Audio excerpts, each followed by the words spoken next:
बातमीपत्राचे प्रायोजक आहे Sai Siddhi Podar learning school. Quality education wherever we go. Admission सुरू. आज संपर्क करा. Sai Siddhi Podar learning school, Paregaon, taluka Yeola. नमस्कार, आपण पाहत आहोत SK9 येवला न्यूज.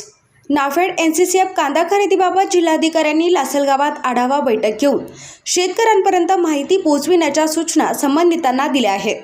केंद्र सरकारच्या वतीने किंमत स्थिरीकरण निधी अंतर्गत यंदाही नाफेड NCCF मार्फत 2 लाख मॅट्रिक टन कांदा खरेदीचे उद्दिष्ट ठेवत खरेदी सुरू असून या खरेदीबाबत माहिती घेण्यासाठी व सूचना देण्यासाठी नाशिकचे जिल्हाधिकारी आयुष प्रसाद यांनी थेट लासलगाव येथे कृषी उत्पन्न बाजार समितीचे संचालक सचिव आणि नाफेड NCCFचे जिल्ह्याचे मॅनेजर यांची बैठक घेतली.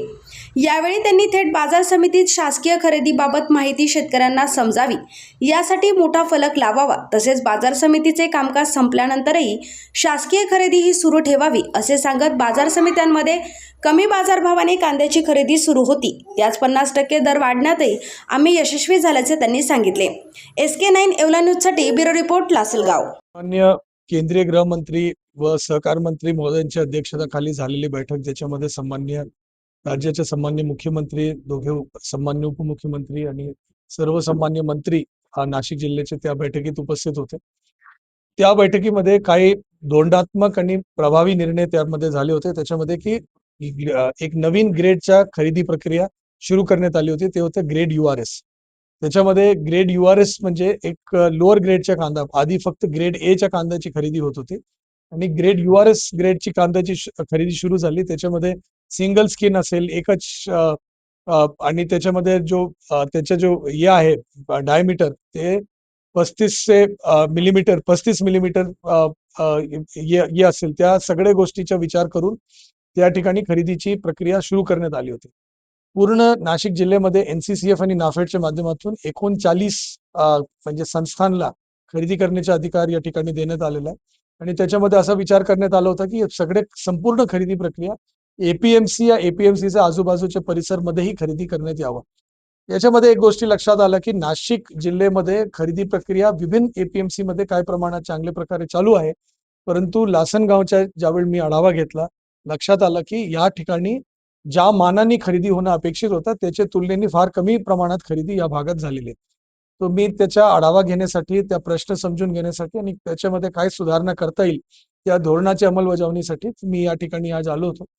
त्याच्यामध्ये काय गोष्टी त्यांना करायला सूचना दिली आहे की दर्शनीय भागात बोर्ड लावणे, सगळे शेतकऱ्यांना कुठले ग्रेड आणि त्याची काय स्पेसिफिकेशन्स आहे त्याच्याबद्दलची माहिती देणे, त्यांचे खरेदी केंद्राची म्हणजे कुठल्या ठिकाणी खरेदी केंद्र त्याची माहिती सगळे शेतकरीपर्यंत पोहोचवणे, त्यांचे प्रतिनिधी व्यापार ज्या टाइम मध्ये होत असेल त्या टाइम मध्ये उपस्थित राहणे, बाजारची खरेदी प्रक्रियाचे नंतर पण त्या ठिकाणी ते म्हणजे त्या ठिकाणी खरेदी प्रक्रिया चालू ठेवणे, असं करून काय गोष्टीची आपण सूचना दिलेली आहे, जेणेकरून आपल्याला जास्त प्रमाणात खरेदी होऊ शकतो आणि जो रक्कम म्हणजे शेतकऱ्यांच्या कांद्यासाठी जो बाजारभाव शेतकऱ्यांना मिळत आहे ते बाजारभावाला अजूनही आपण वाढवू शकतो.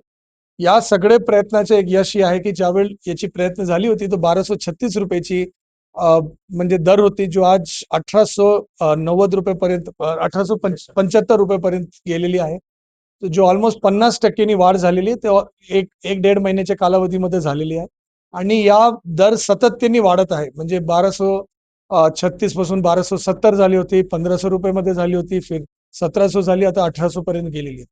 तो शेतकऱ्यांना चांगल्या प्रकारे दर मिळावा, बाजारातून मिळावा, या NCCF या त्यांच्या सोसायटीच्या NCCF नाफेडच्या सोसायटी मार्फत मिळावा, हे बेसिक आपला उद्देश आहे या स्कीमचा.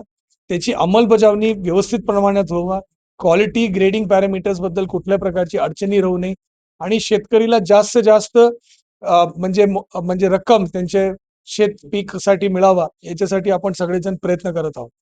माझी या संदर्भामध्ये सगळ्या शेतकरीला माझी विनंती आहे की यदि आपल्याला बाजार समितीमध्ये चांगला बाजार दर मिळत असेल तर आपण नक्की तिथे जाऊन विक्री करावा, परंतु त्याच्यापेक्षा कमी मिळत असेल, 1875 रुपयापेक्षा कमी मिळत असेल आणि त्या ग्रेडचा कांदा आपल्याकडे उपलब्ध असेल तर आपण नक्की जाऊन आपले जो खरेदी केंद्र NCCF आणि नाफेडने शेतकरी सोसायटी मार्फत स्थापन केलेली आहे त्यांच्या माध्यमातून आपण त्या ठिकाणी उपस्थित राहण्याचे प्रयत्न करावा. शेतकरी मित्रांनो, हवामान खात्याच्या एल निनोच्या अंदाजामुळे यावर्षी सामान्यपेक्षा कमी पाऊस पडण्याची शक्यता आहे. अशा परिस्थितीत हायटेक मका 5106 तुमच्यासाठी योग्य पर्याय आहे. कारण हे एक मध्यम कालावधीचे वाण आहे जे परिपक्व होण्यास कमी वेळ घेते. याचा फायदा उशिरा पेरणी करू इच्छिणाऱ्या शेतकऱ्यांना होऊ शकतो. तसेच लवकर पेरणी करण्याची योजना आखणाऱ्या शेतकऱ्यांनाही लवकर काढणीचा लाभ मिळू शकतो. हायटेक मका 5106 100 दिवसात परिपक्व होतो.